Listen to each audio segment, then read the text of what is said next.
Are you ready to create a life you crave? Let's spin that doom loop of negativity into an upward success cycle and start living lucky. Good morning. I'm Jana. I'm Jason. And we are living lucky. You are too. There's been some political upheaval. It's crazy out there. Not only just over the weekend, but for the past months. Well, not 18 years, but months. I mean, literally, if you zoom out, Jason and I don't normally like to talk politics, but I feel that it is necessary because our mission in this world is to raise the consciousness of people, of our planet. And just raise the overall vibrational feeling and beingness of how we want to feel in life. It's all about how we feel. And I don't know about you, anyone that's listening to this, but when I hear anything about politics, when I read anything about politics, when I try to engage in politics, I am feeling fear. Yeah, when we show up into a doctor's office, when you show up into a restaurant or something and they have a television going, yes, and it's on a political something. Yes. There's that push of the fear mongering and the blame and the shame and it's coming from both sides. So yeah. I don't want to take any side here, but first we had, the trial, the actual court trials your previous president's a criminal. Yeah, and we were told that Trump is a felon. He's a convict. And so we're living in this, oh my gosh, the morality of America to have a convict. So we have all of that. Yes. And then we have President Biden in the debate, and it almost feels like diminished capacity.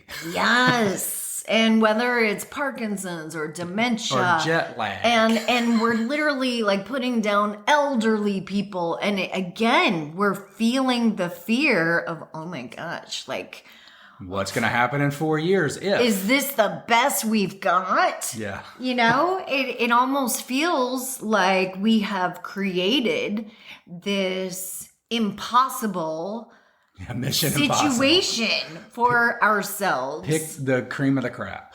The cream of the crap. Oh my God, that is so good. It's the cream of the crap. And so then, again, both political sides, which are the extreme right and the extreme left, they want people to feel the fear and the despair. And if you read any of the news, we're hearing about, we're all feeling it in our pocketbooks. And if you read the news, you're feeling that the economy is in the toilet and everything is in this lower vibrational state. And it's because of the other party. It's the stories that people are... It's the narrative being pushed. It's the narrative. The narrative. And now, over the weekend, Trump gets shot. And now the narrative is people don't feel safe. And people are feeling like the democratic process isn't working. And And they're feeling like, is this what our nation has come to? Right? Like, are we at the very bottom? And when you back people into a corner, people come out swinging and fighting. And this is kind of where we've gotten to is, hey, whenever you're in an argument. They're planting seeds in the swamp. Oh, yeah. That's what they're doing. When you plant a dream out of fear or out of the obstacle, despair, or out of the obstacle, you're not rising above it, and you're going to create the same thing. Yeah, and even if you do achieve that dream, it's not fulfilling and it's not satisfactory. So let me put this in layman's terms. If we are wanting to create America that we all want out of all of this lower vibrational state, guess what we're going to create? We're going to create the exact same thing. Yeah. And it's just going to continue this vicious cycle until somebody or some Group. some idea, some group emerges and says, okay, you know what? Let's think differently. Let's unite together. Let's stop going at the extremes of the political spectrum, and let's start building the America that we want instead of focusing on the things that we don't want. Yes. I mean, it comes down, it's that simple and that complex all at the same time. And as a citizen, we feel conflicted because now we feel trapped. We literally feel trapped, and we feel like, oh my gosh, I want to vote because I feel like it's my civic duty, it's my responsibility. I don't have a right to complain if I don't vote. And then also, if I do vote and it's not my candidate, now I have a right to complain, which really we're creating our own reality all the time, right? Yes. So it's about deciding, okay, what is the feeling that I want? And what is the feeling that America wants? We want to be prosperous. We want to feel safe. We want to feel heard. We want a beautiful, amazing America. That's really what we want. And I think sometimes it's about saying, okay, well, how do we stop arguing together? Because when you argue against someone, you start pushing blame, you start pushing your narrative of where someone else is wrong. You start focusing on the problem. And you're right, instead of building the solution and building the better product. You stop getting innovative. I feel right now, Americans feel trapped. I mean, they feel like budget-wise, they're feeling strapped. I feel like even going to the polls to vote, they feel like there's not options. There's a feeling of I feel like also fear. There's a lot of animosity at the polls. Like, animosity. Who are you, like, people are actually sometimes saying, who are you voting for? Like, there's news people out there saying, doing the exit polls. Like, there's always been exit polls, but are people even open to being honest about it? Because it's like, if you can't be honest about your vote, then where does that even feel? You know, before I started pushing record, Jason, you made a point. You said it's kind of like when you're in an argument with someone, you can't zoom out and see the bigger picture because you're stuck in wanting to be right and placing blame and making the other person wrong. Here's what I'm trying to say. The people who are running these campaigns, the people who are at the top facilitating the narrative that they throw out, they know the secret formula. And the secret formula is to create these low vibrational feelings.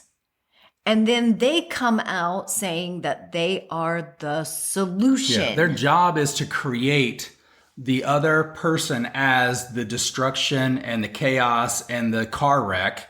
And their candidate is the ambulance, the resurrector, and the provider. The hero, the one that's going to fix it all. So there's a formula in all if you want to stories. Feel this way, invest over here.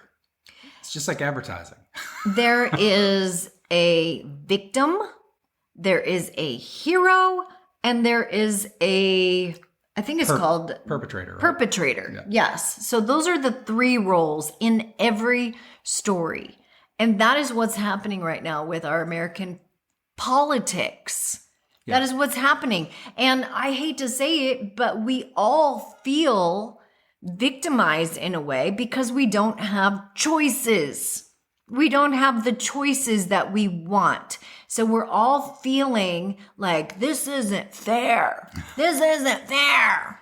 Am I right? Yeah, and I think we're choosing our own victimology if we're feeling that way. And so then each side says, well, I can be the hero because I can fix all of this. And they're painting the other party as the perpetrator. And yes. So there's two circles of narratives. Stories going on right now. And they're both just a facade. They're both just shiny objects that are taking us away from our goals and dreams. And we need to meet upward. We need to raise our consciousness and we need to stop getting down in the swamp. In the swamp. Just raise our idea of America and find that and like create, I think it's create the candidate and say, this is what we want in a candidate. We want someone who can lead, someone who is fair. We want someone who can see all sides and make decisions for the betterment of everyone. Yeah. It just feels like and get people talking without the blame again. Like if you can, it's almost like that. It's going in for counseling. It's having that person that comes in and says, okay, I hear you. Yeah. It's almost like a mediator. Yeah. Right? Am I right? Yeah, you're absolutely right. Because what's happened is when you've argued for so long, you either stop talking or you just get louder and louder and louder. And when we get louder and louder and louder, we move further and further and further from each other. So let's put this in terms of a dream. If you start putting your dreams out there out of fear, out of anxiety, out of frustration, overwhelm, despair, you're dreaming from a place of pain and suffering. Am I right? Yep. However, if you can raise your consciousness and say, okay, you know what? I'm grateful for all of these challenges that I've been through. What is this teaching me? And then you can start dreaming on top of it. It's dreaming on from a higher level. From a higher level of consciousness, from saying, okay, what are the feelings that I want to have? What is the experience that I want to have?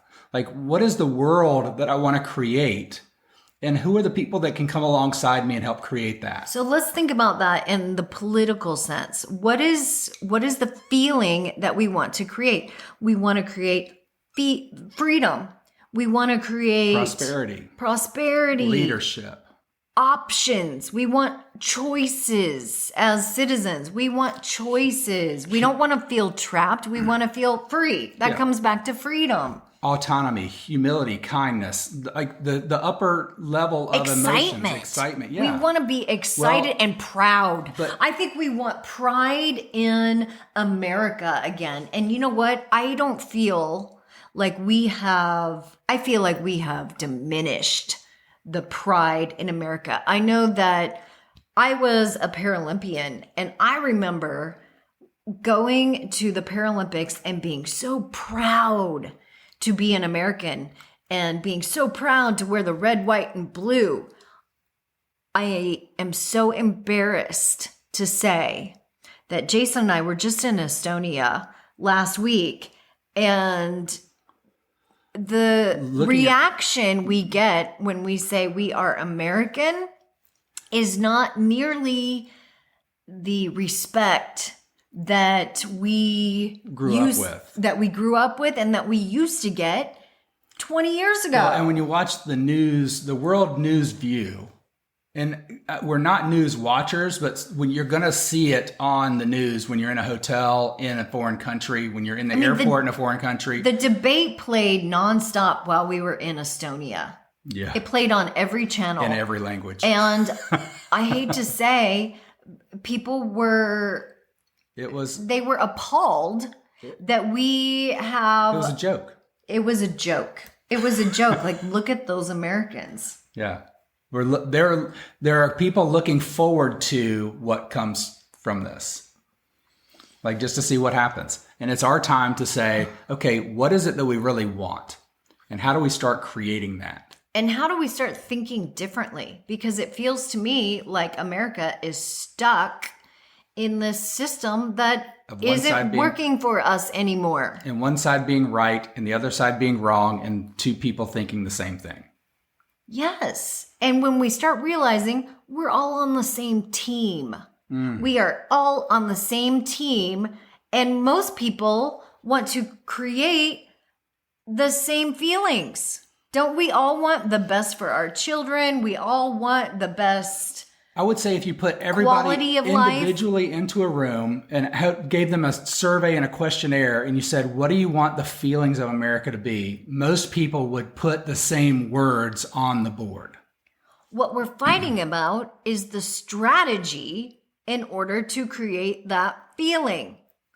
And when we argue about the strategy to get there, the reason we're doing that is because we all have different stories we're telling ourselves. Yeah. And we're saying this is the only way. And there's 100 ways to get there.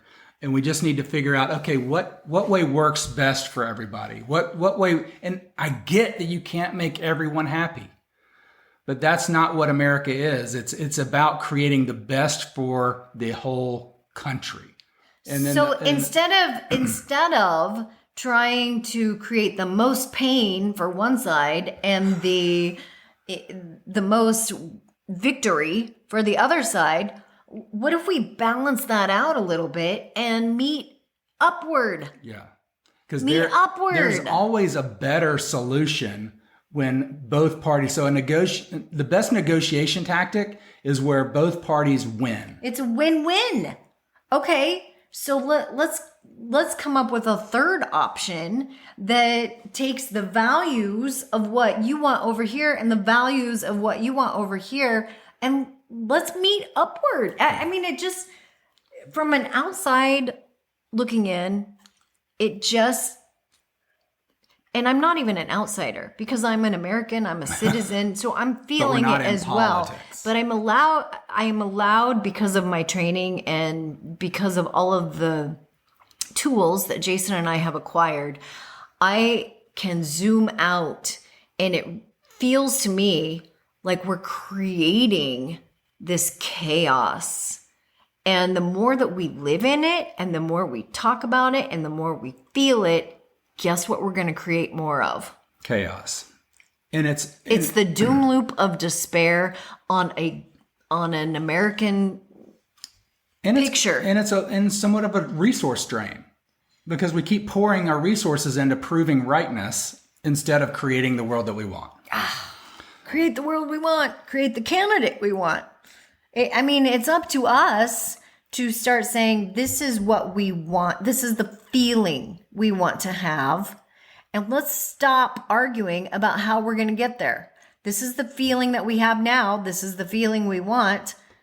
How are we going to get there? Yeah. And then we can start living lucky together. Yeah, we need a living lucky candidate. That's right. Thanks for joining us. Have a great day. Bye-bye. If the idea of living lucky appeals to you, visit us at startlivinglucky.com.